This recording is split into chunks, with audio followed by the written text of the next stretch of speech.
No dia 9 de janeiro de 1986, na cidade de Capilla del Monte, Argentina, Esperança Gomes, juntamente com sua irmã Sara e seu neto Gabriel Gomes, estavam jogando cartas em casa, quando por volta das 10 horas da noite, Esperança ouviu um som que ela acreditava ser um carro se aproximando da fazenda.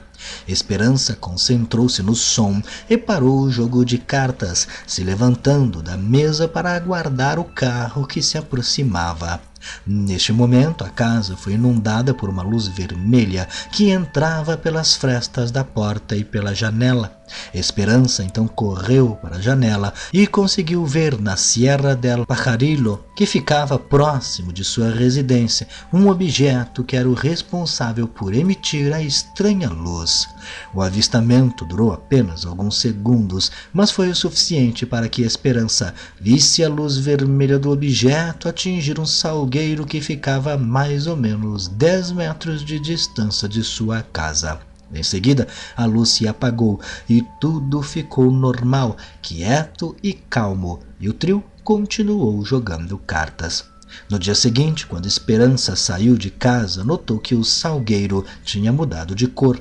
As folhas, antes verdes, agora estavam avermelhadas. Algumas horas depois, mais uma mudança ocorreu no salgueiro. Desta vez, as folhas ficaram amarelas.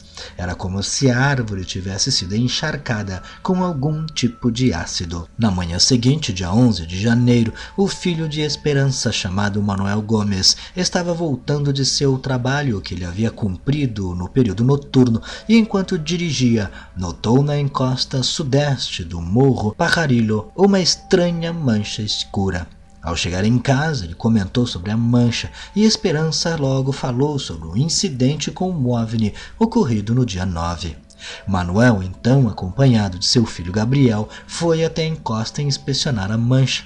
Quando eles chegaram lá, notaram que o local parecia ter sido queimado por algum incêndio, mas diferente de um local que foi acometido por um incêndio normal. As plantas dentro daquela mancha escura estavam queimadas apenas na parte superior, pois a parte inferior das plantas estava completamente intactas.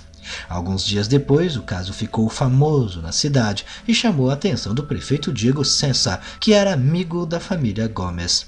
Diego então enviou uma equipe de pesquisa para o local a fim de investigar o que havia acontecido. Os pesquisadores conversaram com a família, sendo que Gabriel até mesmo fez um desenho, no chão mesmo, do que havia visto, e era um objeto com o clássico formato de disco. O grupo de pesquisa também verificou o salgueiro, que àquela altura já estava sem as folhas, como se tivesse sofrido um aceleramento de seu tempo biológico. Os pesquisadores também visitaram a misteriosa mancha na encosta do Pajarillo e recolheram amostras, tanto do salgueiro quanto da mancha, e enviaram para laboratórios em Buenos Aires. O resultado foi de que toda a clorofila das folhas do salgueiro haviam sido extraídas de alguma forma, o que explicava o comportamento das folhas.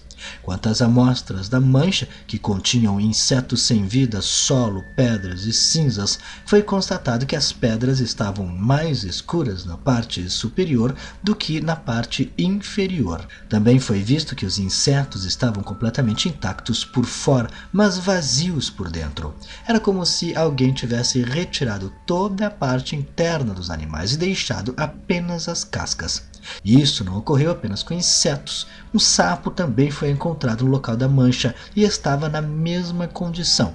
Por fora, o sapo parecia intacto, não tinha sinais de queimadura ou ferimentos. Era quase como se ele tivesse ainda vivo ou acabado de perder a vida, mas por dentro ele estava completamente oco, não havia nenhum órgão ou tecido interno.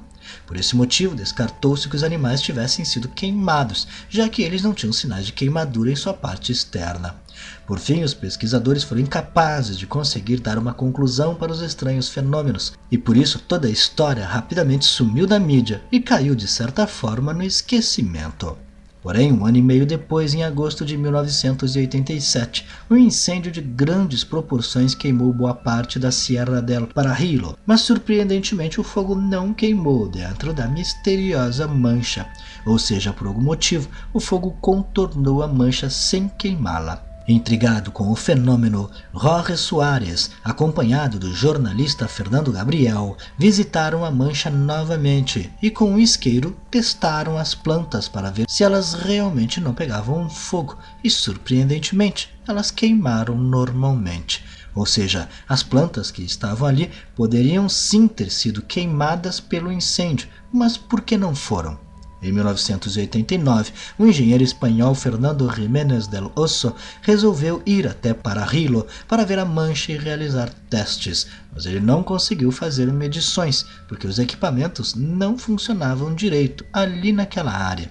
Fernando então concluiu que o OVNI havia deixado algum tipo de energia desconhecida naquela área, que interferia nos equipamentos e impedia que o fogo se alastrasse, mas ninguém nunca conseguiu explicar com precisão os fenômenos. Mas e você? O que acha? Não deixe de comentar. Se gostou, clique em gostei e não esqueça de se inscrever no canal, vire membro se puder, clicando em seja membro e me siga lá no Instagram.